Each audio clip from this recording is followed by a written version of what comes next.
नमः संस्कृताय। हमारे इस लर्निंग पेज चैनल पे आप सभी का बहुत बहुत स्वागत है। बच्चों, हम लोग पढ़ रहे हैं संस्कृत व्याकरण। संस्कृत व्याकरण में पिछली क्लास में हमने पढ़ा था माहेश्वर सूत्र। माहेश्वर सूत्र के बारे में कुछ महत्वपूर्ण पॉइंट थे, उसको हमने जाना था। माहेश्वर सूत्र कहाँ से लिए गए हैं? तो नित्यावसाने नटराज राजो ननाद डक्काम नव पंचवारम उद्धर्तु कामा सनकादि सिद्धांत एतद विमर्शे शिव सूत्र चालम। अर्थात नटराज भगवान ने नृत्य करके 14 बार डमरू बजाया था। उसी डमरू से ये 14 सूत्र सुनाई पड़े थे। किसे? महर्षि पाणिनि को। शिव जी के डमरू से उत्पन्न होने के कार्य से माहेश्वर सूत्र कहा गया। तो कुल 14 माहेश्वर सूत्र हैं। कौन कौन से हैं आज हम लोगों से जानेंगे, ठीक है। तो देर ना करते हुए चलिए देखते हैं माहेश्वर सूत्र। तो माहेश्वर सूत्रों की संख्या कितनी है? 14 है। कौन कौन से हैं? आ ई उड़, रील रिक, ए ओंग, ऐ औच, है वरट, यमगणनम, लण, झभैया, गड़दस, जब घड़दस, खप छटत चटतव, कपय, सर, हल। कितने हैं? 14 हैं। तो चलिए देखते हैं माहेश्वर सूत्र। पहला है आई उड़, अ ई उ ड़, आयुड़। दूसरा है रील रिक, री रिक। ए ओंग। तीसरा है ए ओंग।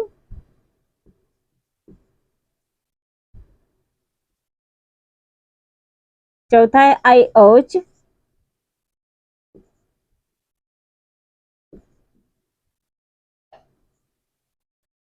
पांचवा है वरट, हय वरट, हय वरट। छठा है यमंगड़नम।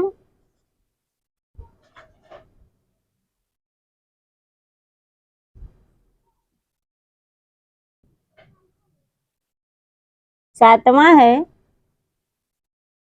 लड़। आठवां है झभैया, झ भ य, झभैया। नवा है घड़ धस, घड़ धस। 10वां है जब गड़दस, ज ब ग ड द श, जब गड़दस। और 11वां है खफ छटत चटतव, खफ छठत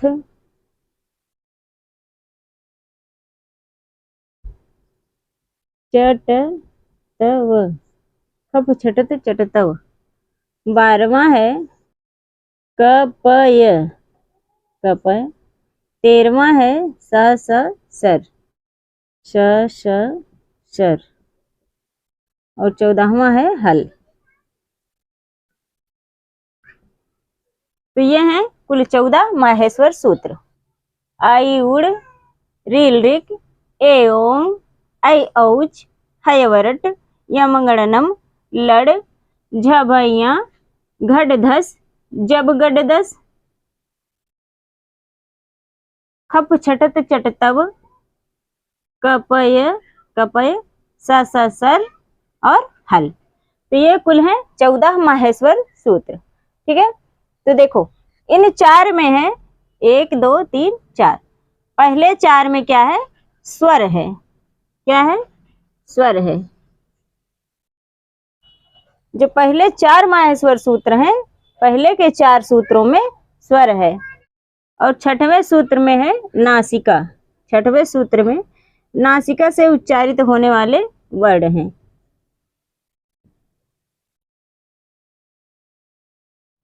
13वें सूत्र में है ऊष्म व्यंजन। क्या है? ऊष्म व्यंजन है 13वें सूत्र में, ठीक है। इसको ध्यान रखना।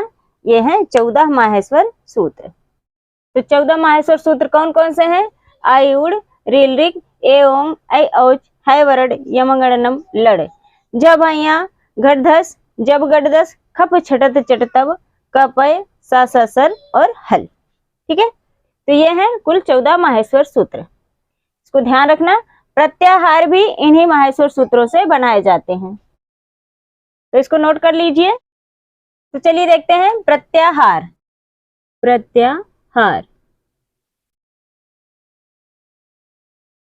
प्रत्याह्यन्ते संक्षिप्यन्ते वर्णाः यत्र स प्रत्याहारः।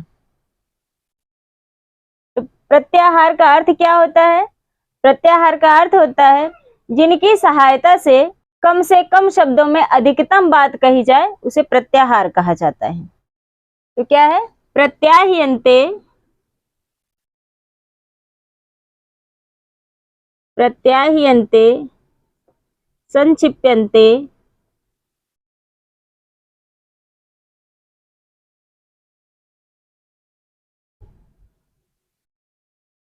प्रत्याह्यन्ते संक्षिप्यन्ते वर्णाः यत्र स प्रत्याहारः।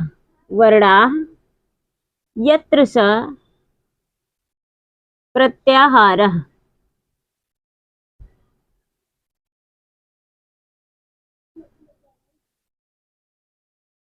प्रत्याह्यन्ते संक्षिप्यन्ते वर्णाः यत्र स प्रत्याहारः, अर्थात जिनकी सहायता से कम शब्दों में अधिकतम बात कही जा सके उन्हें प्रत्याहार कहा जाता है। तो इसको ध्यान रखना, प्रत्याह्यन्ते संक्षिप्यन्ते वर्णाः यत्र स प्रत्याहारः।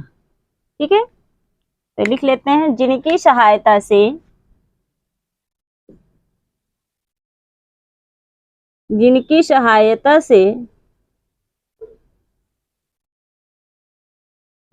कम शब्दों में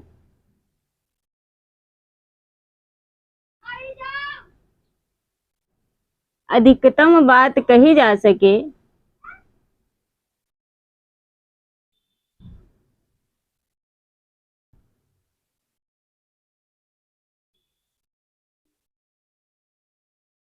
उसे प्रत्याहार कहा जाता है।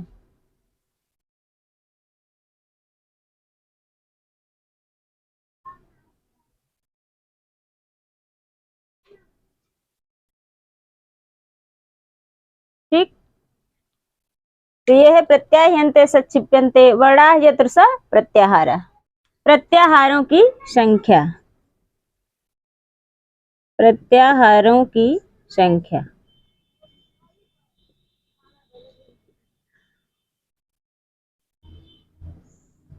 तो संस्कृत व्याकरण में कुल 42 प्रत्याहार हैं। कुछ विद्वान और भी मानते हैं तो 44 प्रत्याहार बताते हैं। तो लिख लेते हैं, संस्कृत व्याकरण में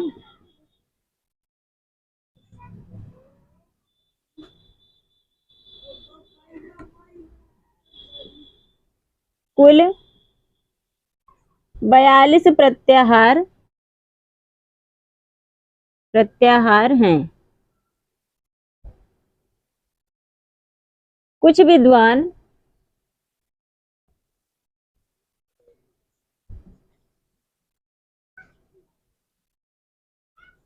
र और यम को भी प्रत्याहार मानते हैं।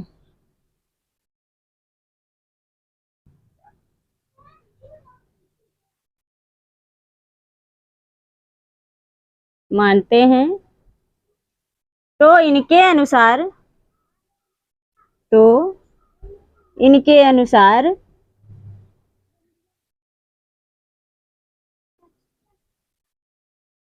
43 या 44 प्रत्याहार माने गए हैं, या 44 प्रत्याहार बताते हैं या मानते हैं। ठीक है, लेकिन हम लोग कितना पढ़ेंगे? 42 पढ़ेंगे। ठीक है, अगर पूछा जाए, देखो अगर एग्जाम में पूछा जाए र और यम को मिला करके कितने प्रत्याहार हैं तो बताना है 44। अगर पूछा जाए कि र को मिला करके कितने हैं तो 43 हैं, यम को मिला करके कितने हैं तो 43 हैं, इन दोनों को मिला करके कितने प्रत्याहार हैं तो 44 बताना है। लेकिन अगर पूछा जाए संस्कृत व्याकरण में कुल कितने प्रत्याहार हैं तो कितना बताना है, 42 बताना है। हमेशा ध्यान रखना कि संस्कृत व्याकरण में कुल कितने प्रत्याहार हैं तो 42 ही बताना है, ठीक है, 43 या 44 नहीं बताना है, ठीक है। तो प्रत्याहारों की संख्या कितनी है, 42 है, तो इसको ध्यान रखना। तो माहेश्वर सूत्रों से बनने वाले कुल 42 प्रत्याहार हैं। इसको हम लोग पढ़ेंगे नेक्स्ट क्लास में, अभी पढ़ेंगे तो बहुत लंबी क्लास हो जाएगी, तो 42 प्रत्याहार को हम लोग पढ़ेंगे नेक्स्ट क्लास में। तो आज के लिए इतना ही, नोट करते चलिए और याद करते चलिए। नेक्स्ट क्लास में 14 माहेश्वर सूत्र याद होने चाहिए सबको, ठीक है।